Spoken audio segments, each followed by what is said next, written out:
안녕하세요. 네오IT입니다. 오늘은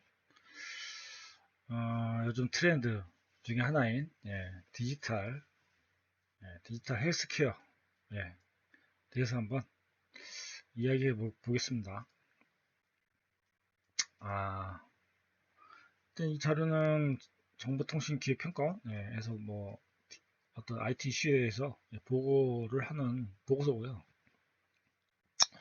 뭐 여러 가지 이야기 중에 오늘은 요것만 한번 디지털 헬스에 대해서 이야기 보겠습니다.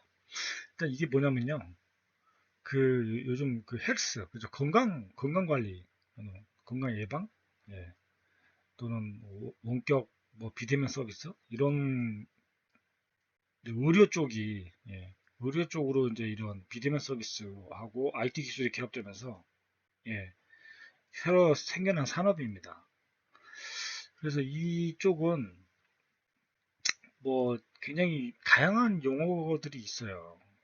이헬스, 유헬스, 뭐죠? 모바일 헬스, 스마트 헬스, 디지털 헬스, 이렇게 헬스 IT, 다양한 용어가 있는데, 요거를, 어, 최근에 디지털 헬스라는 용어로 거의 이제 통일이 됐다고 보시면 되겠습니다. 그러니까 기존에 다양한 어떤 IT 기술과 의료 서비스가 이제 IT 기술하고 결합이 돼서 나온 어떤 서비스 제품들이 있었는데 이런 거를 디지털 헬스로 통일을 했고요. 이런 걸 다 포괄하는 어떤 그죠? 광의의 개념? 그렇게 이해하시면 되겠고요.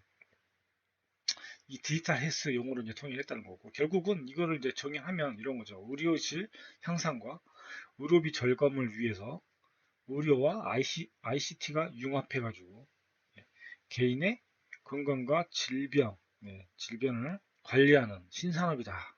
그래서 보면은 이 디지털 헬스 영역이 전통적인 의료 방식하고는 다르게 그죠? 이렇게 ICT가 결합된 그죠? 무선 신기술과 결합된 어, 개념으로 각종 국제기구에서 이 용어로 이야기를 하고 있습니다. 결국은 이거를 하는 목적이 뭐냐면 결국 의료비 절감이고요. 그 다음에 서비스하고 품질 향상이죠. 예. 그래서 여러 가지 관점이 있습니다.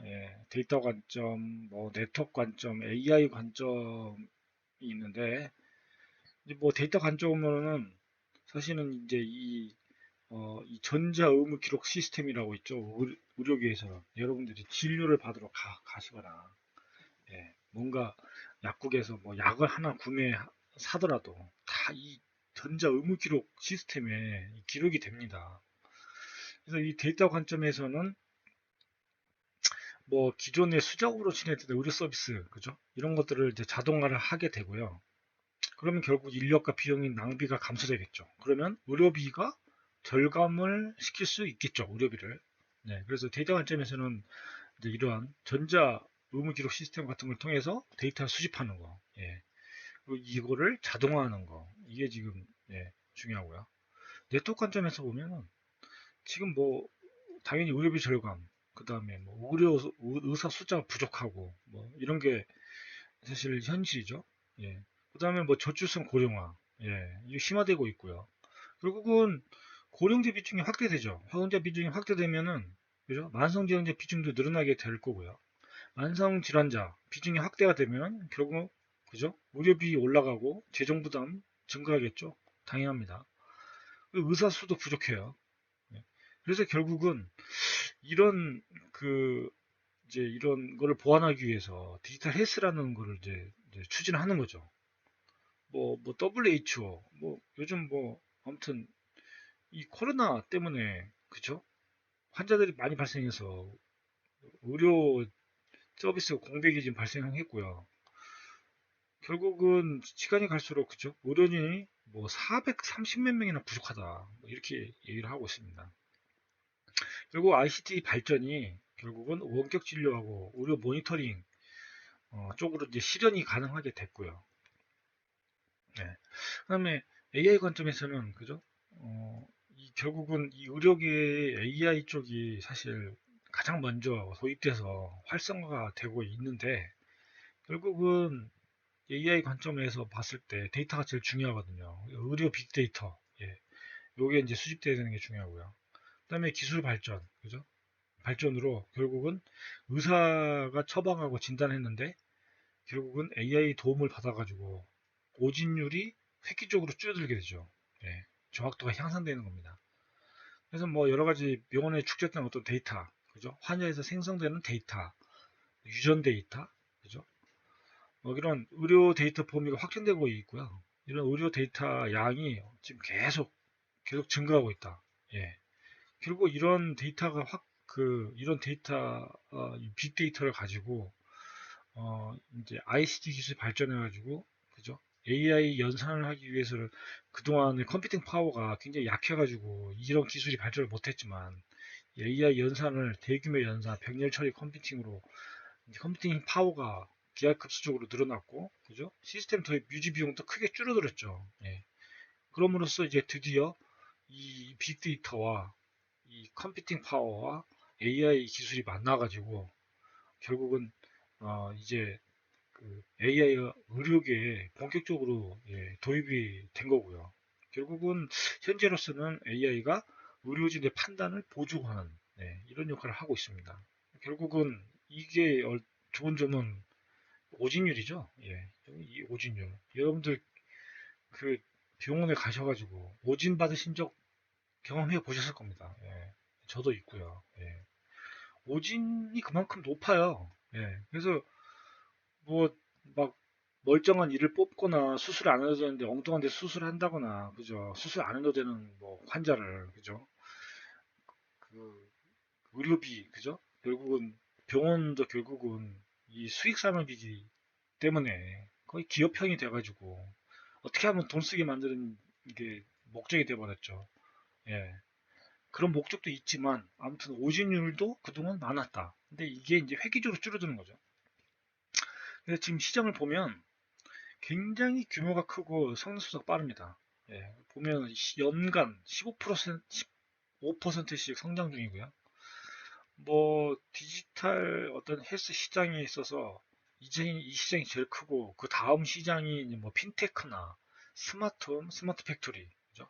스마트 빌딩, 스마트 교통 이런 쪽으로 시장이 형성돼 있고요. 이를 보면 디지털 헬스 시장이 이렇게 엄청나게 2024년에는 거의 2배 가까이 성장될 거로 예상됩니다. 그래서 뭐 디지털 헬스 시장이 전망이 일단 크고요. 예. 그다음에 이게 이제 의료기관의 어떤 솔루션과 결국은 소프트웨어, 서비스가 핵심이거든요. 그래서 이쪽 시장은 의료기관 솔루션이라는 게 있고요. 그다음에 아웃소싱 서비스가 있고, 그죠? 의료비 지불 관련한 솔루션들 이 세 가지 유형으로 구분됩니다. 그래서 뭐 보면 하드웨어, 소프트웨어 서비스로 나눌 수가 겠죠 예. 그래서 소프트웨어 시장 비중이 결국은 의료 디지털 헬스에서는 92%, 예. 거의 대부분이죠. 예. 의료기관 솔루션, 이런 서비스. 예. 북미가 사실 시장이 제일 커요. 예, 그렇죠. 아시아 아직 작죠. 아시아는 아직 이런 쪽으로 왜 북미가 클까요? ITC가 뭐 발달되어 있는 것도 있지만 사실 미국이 의료 서비스가 굉장히 안 좋습니다. 예. 그래서 뭐 이 나라는 전국민 의료보험도 안 되잖아요. 미국은요. 의료비가 엄청나거든요. 그러니까 이 비용을 낮추기 위해서 기술이 접목돼서 이런 시장이 만들어지는 거죠. 아이러니죠. 오히려 아시아는 낮잖아요. 그죠? 특히 한국 같은 경우 전국민 의료보험이 되다 보니까요. 디지털 헬스 시장이 클 수가 없어요. 예. 의료 서비스를 너무 잘 받아서. 예. 이게 모순이라는 점이죠. 어떻게 보면. 예. 그래서 의료기관 솔루션, 임상 솔루션, 뭐 전자기록 의무 시장 이런 게 높습니다. 예. 전자 의무 기록을 뭐 하고 있죠. 예. 뭐 건강관리 이쪽 분야도 시장이 크고요. 예. 뭐 보시면은 뭐 임상 분야, 비임상 분야로 나눌 수가 있죠. 예. 보면은 뭐 여러 가지 원격 의료도 있고 의료 앱도 있고 시장 규모가 그죠? 전자 의무 기록 이쪽이 제일 크죠. 집단 건강 관리. 임상 분야는 비임상 분야는 뭐 의료 자산. 네. 이쪽으로 큽니다. 그래서 뭐 투자 관점에서 보면은 성숙 단계다. 예, 지금 이미 성숙이 돼 있다. 이렇게 이해하시면 되겠고요. 뭐 디지털 헬스 쪽으로는 아무튼 베처 캐피탈 투자가 계속 늘고 있습니다. 투자 건수가 주식시장이 이쪽으로 커질 것 같은 느낌이죠. 예, 그렇고요. 그 다음에 뭐 인수합병도 뭐 인수합병은 조금씩 감소하고 있네요. 그죠? 예, 예, 감소하고 있습니다. 그 다음에 스타트업 생태계 이쪽 디지털 헬스 쪽으로 이제 스타트업이 계속 예, 많이 성장하고 있는데 결국에는 거의 미국하고 중국이에요. 왜일까요? 왜 미국, 중국? 마찬 어? 이거 이유는 딱 그거죠. 결국은 의료 서비스가 안 좋은 국가입니다. 의료 서비스가 굉장히 비싸거나 우리나라는 보시면 한국밖에 없습니다. 결국 한국 시장은 안 될 수밖에 없는 이유가 의료 서비스 질이 너무 좋으니까 이런 게 활성화가 안 되는 거죠. 예, 결국은 이게 모순이라는 점이고요. 예, 그래서 스타트업 현황을 보면 뭐 북미가 제일 많습니다. 북미가 제일 크고요. 그다음 뭐 유럽, 아시아 뭐 이렇게 돼 있고요. 의료기관 솔루션이 제일 많네요. 그렇죠? 예. 뭐 헬스 유니콘이라고 이제 막 하죠. 중국이 굉장히 높습니다. 중국 같은 경우 굉장히 그 의료 그죠? 정밀 의료보험 이런 거 없잖아요. 없고 다 그 의료비가 비쌉니다. 그래서 뭐 어, 이런 서비스가 발달돼 있고요. 미국이 뭐 가장 많죠. 압도적이고 중국 기업이 3개나 있습니다. 유니콘 기업으로. 예. 뭐 보시면은 뭐 아무튼 중국과 미국이 거의 다 대부분을 차지하고 있다고 보시면 되겠고요. 예. 스타트업도 그렇죠. 예. 그렇고요. 그다음에 이제 국내는 의료 환경 규제 때문에 그렇죠. 사실 안 되죠. 규제가 심합니다. 어, 사실 통계조차 없는 상황이고요. 국내 뭐 시장 전망은 별로 그렇게 좋지는 않고, 근데 시간은 갈수록 전망은 좋아질 거라는 예상은 하고 있죠. 예. 그래서 결국 우리나라는 결국 이거죠. 우수한 의료 환경. 결국은 의료 서비스가 너무 환경이 좋아서 이 성장을 가로막고 있다. 그죠? 한국 같은 경우 그죠? 우수한 의료 인력들, 그죠? 세계적으로 인프라가 뛰어나죠. 디지털 인프라도 뛰어납니다. 그래서 사실 인프라가 오히려 더 좋고 의료진이 더 좋으면 이런 디지털 헬스 산업이 성장해야 될 거라고 생각을 하는데 그렇지 않다라는 거죠. 예. 아무튼 그 미국, 중국에 비해서는 아주 미미하다. 예. 그래서 뭐 장애 요인 아까 말씀드렸듯이 그죠? 의료에 대한 편한 접근성. 병원 가기가 되게 편하잖아요. 그죠? 인프라가 좋아서. 예. 그러니까 뭐 굳이 이런 디지털 헬스 서비스를 원격 서비스라든가 뭐 이런 게 없어도 되는 거예요. 예. 그다음에 규제가 또 많습니다. 한국은. 그다음에 이게 수가 체제 이거죠. 의료보험 전국민 의료보험이 되는데 이게 진단 진료 중심이에요. 근데 이 디지털 헬스는 진단하고 진료 중심이 아니라 예방 그죠? 뭐 이런 쪽이잖아요. 어? 그죠? 그래서 뭐 진단 진료 중심의 의료 수가 때문에 결국은 비용이 비싸요. 디지털 헬스 쪽이. 그래서 뭐 경쟁력이 별로 없는 거죠. 결국에는 다른 나라 대비해서 뭐 우리나라는 의료비 부담이 적은 편인데 오히려 이런 점이 그렇죠? 이 디지털 헬스 수요를 감소시키고 있죠. 예. 뭐 상대적으로 의료비 비싸고 그죠? 열악한 미국이나 중국 이쪽은 오히려 신기술을 도입해서 그죠? 신기술 디지털 헬스 수요가 오히려 더 커지고 있는 거고요. 뭐 코로나 사태를 보면서 우리가 느끼고 있잖아요. 그래서 뭐 규제 이런 각종 규제들 이 규제를 좀 풀어야 될 필요성이 좀 있다고 보고요. 뭐 원격 의료 자체는 불법입니다. 데이터 관련 쪽도 사실 뭐 개인정보 때문에 오픈하기 힘들죠. 유전자 검사도 이것도 그죠? 규제라고 있고요. 예, 규제가 많죠. 그다음에 수가 체제, 그렇죠? 예, 이 건강관리, 질병 예방, 사후관리 이런 게 이제 디지털 헬스 쪽이죠. 근데 이쪽으로는 그 의료 수가가 안 됩니다. 예. 보조를 받을 수 없죠. 비싸겠죠. 당연히. 결국에는 이런 동기가 부족할 수밖에 없는 그런 상황인 거죠. 예. 우리나라 보면은 그죠? 비수가 영역이 수가 영역에 비해 너무 상대적으로, 그죠? 높은 비용이다. 이렇게 체감할 수밖에 없는 거예요. 예. 다 치료, 수술, 그죠? 조기치료, 건강검진, 이런 쪽은 다, 그죠? 의료보험이 되지만, 그죠? 예방, 관리, 사후관리, 전혀 없죠. 예, 전혀 없죠. 예. 그래서, 아무튼, 한국은 뒤따 해서 클 수가 없는, 그런 상황이고, 이제, 뭐, DNA, 이게, 데이터 분야 쪽으로 보면, 한국 같은 경우 전자의무 기록이 의무화되어 있거든요. 예, 그래서 세계 보험 1위입니다. 예, 인프라 잘 돼 있죠, 한국이. 예. 전국민 의료보험 시행과 함께, 그죠? 1990년도부터 의료보험 정보화를 조기 추진했죠. 예. 그런데 이제 사실 보급률은 보면은 전체적으로 71% 굉장히 높아요. 여기 보면 71%. 전 세계적에서 거의 1위 수준이니까요. 대부분 상급병원, 그죠? 상급병원 100%, 종합병원, 그죠? 90%. 예.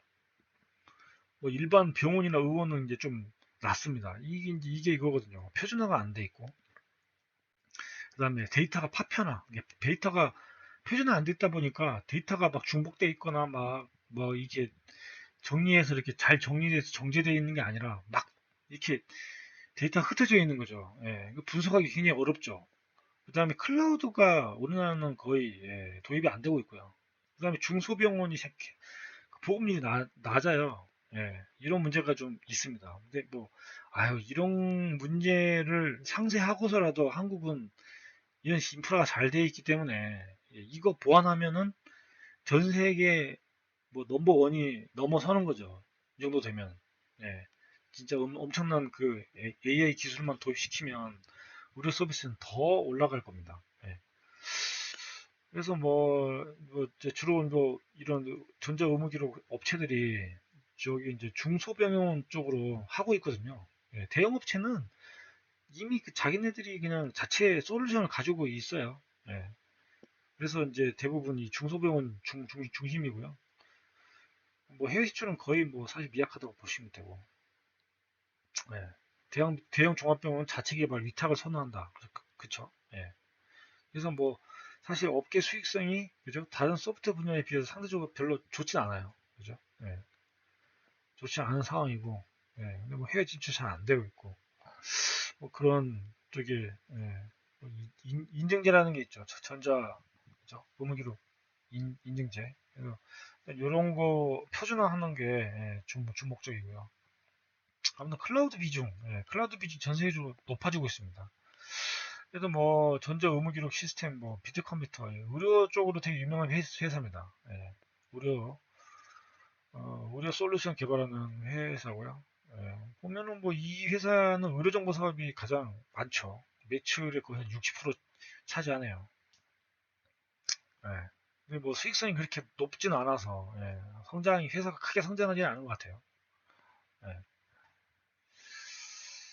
그래서 결국 클라우드 같은 거 해야죠. 이 클라우드 사업을 본격적으로 추진하고 있네요. 그래서 이 클라우드 쪽으로 지금 앞으로 하고 있는 것 같고요. 의무 기록 시스템, 정보화가 결국은 의료 정보가 핵심이죠. 예, 의무 기록, 영상, 그죠? 전송 기록, 유전체 분석 기록, 클라우드 빅데이터 분석, 그죠? 예, 집단 건강 관리 이런 쪽이 주 예가 되어 있고요. 이미 성숙된 시장이기 때문에 성장성은 별로 높지 않습니다. 그다음에 원격 진로가 모바일 헬스케어, 이쪽으로 가장 이제 그죠? 성장성이 높고요. 요즘 이제 코로나 때문에 특히 더 주목받고 있죠. 원격 진료. 결국은 화상 통화하고요. 5G, 그죠? 사물 인터넷, 웨어러블, 모바일 앱 이런 IT 기술들이 이제 적용되다 보니까 예전에 비해서 이 원격 진료가 굉장히 질이 높아졌죠. 예. 모바일 헬스케어 시장이 이제 드디어 지금 계속 성장하고 있는데 뭐 삼성 같은 경우 뭐 이런 헬스 모니터 앱, 예, 이런 앱으로 이제 뭐 어, 의료기기 허가를 취득했다고 뭐 하네요. 뭐 심전도 측정하고요.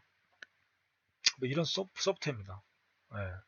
보면은 뭐 스마트워치, 예, 이제 헬스 디바이스 결합해가지고 심전도 측정하고 뭐 맥박수 뭐 이런 거 측정하는 거죠. 예.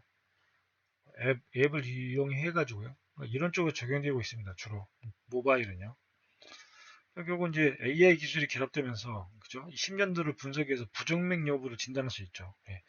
그래서 이런 쪽으로는 정확도가 지금 98% 예, 증가했다고 보시면 되고요. 이런 쪽으로는 쓸만합니다. 예. 그다음에 국내에서 원격으로 불법이죠. 그죠? 예. 그래서 주로 이제 이런 어, 이런 하드웨어 소프트웨어 중심으로 예, 이런 하드웨어 소프트웨어가 결합된 이런 이제 이런 물건들이 나오는 거죠.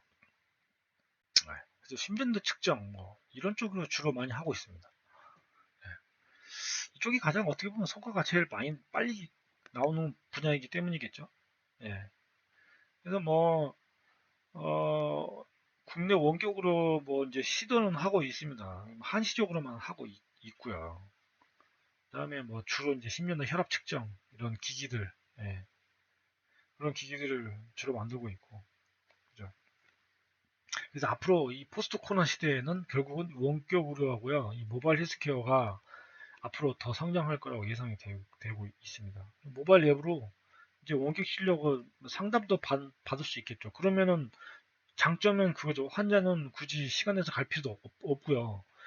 의사는 더 많은 환자를 볼 수가 있고요. 그죠?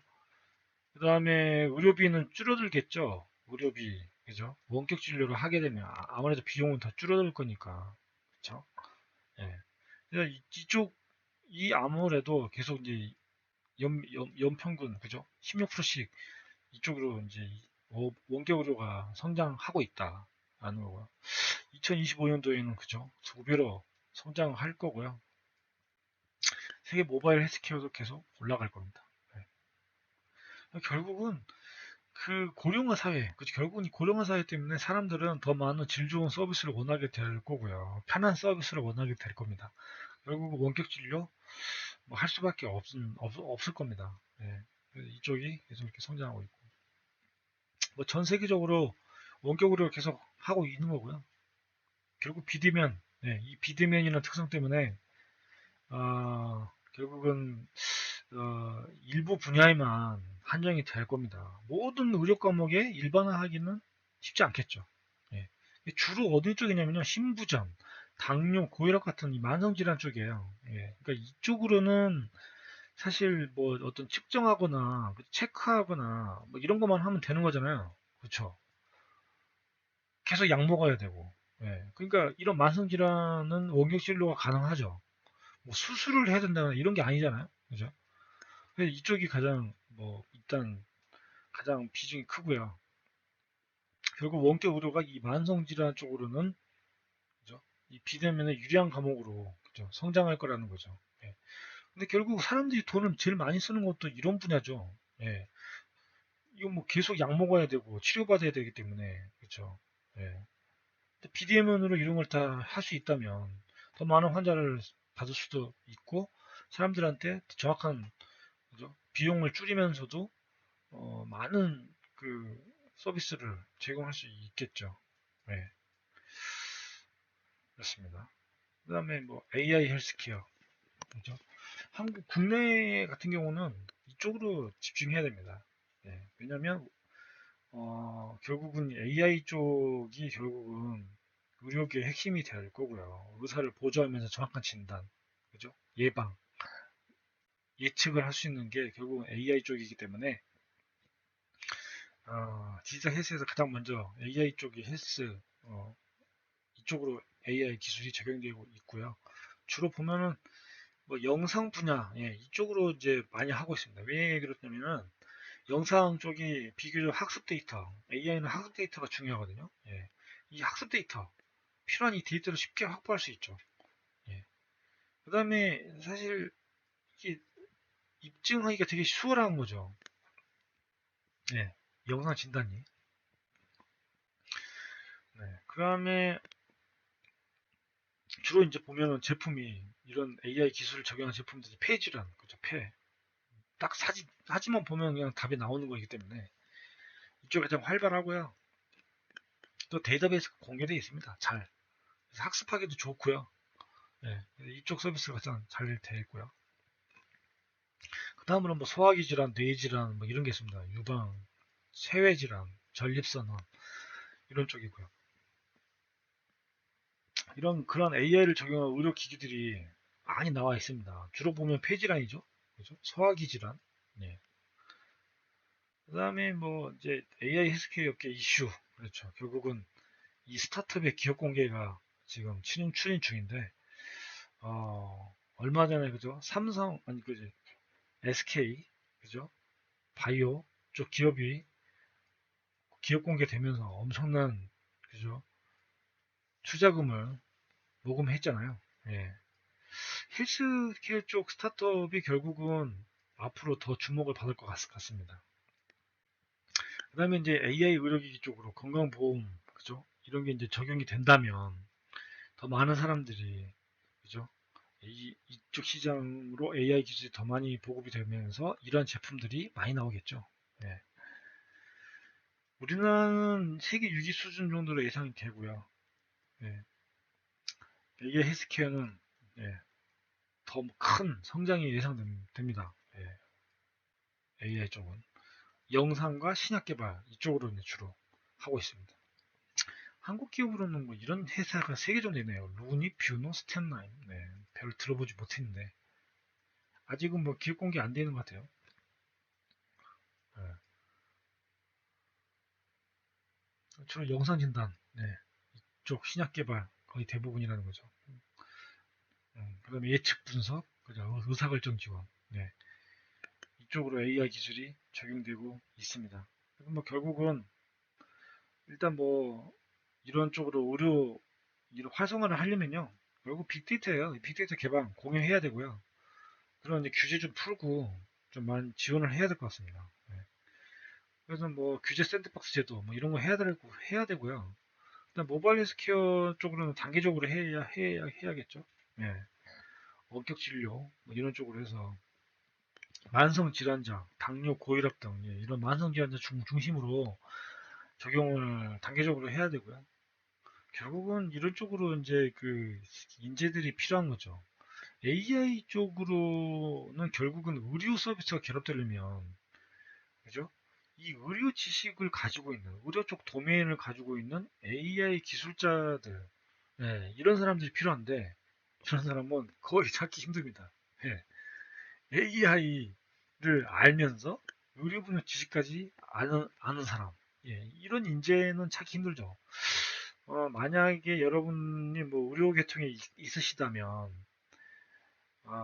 이런 AI 기술을 열심히 연구하시고 공부하셔가지고 의료계에 접목시키는 쪽으로 아, 생각해 보시는 것도 나쁘지 않습니다. 예. 그다음에 이제 뭐 어떤 아이디어 사업 모델로 이런 제품들을 만들어야겠죠. 예. AI 쪽이 이런 헬스케어 쪽이 접목하기가 가장 쉽다고 할 수 있습니다. 이런 쪽 데이터들은 되게 비교적 명확하고요. 사람들한테 직접적으로 서비스가 효과가 바로 나올 수 있는 분야이기 때문이죠. 결국에는 이제 이런 쪽으로 의료수가가 인정을 해줘야 되는 건데, 그래, 모르겠네요. 이런 의료수가 인정을 받으려면은 상당히 많은 시간이 필요하지 않을까요? 네. 그리고 그만큼 이게 의료 서비스로서의 효과를 인정을 받아야겠죠. 네. 결국 이걸 받으려면은 결국 AI 기술이 발전해야 되고, 의료 분야의 지식을 가진 사람들이 이런 AI 기술을 가지고 실제로 증명을 해야죠. 그렇다면 의료 수가가 적용이 되겠죠. 예. 하지만 갈 길은 아직 먼 것 같습니다. 네.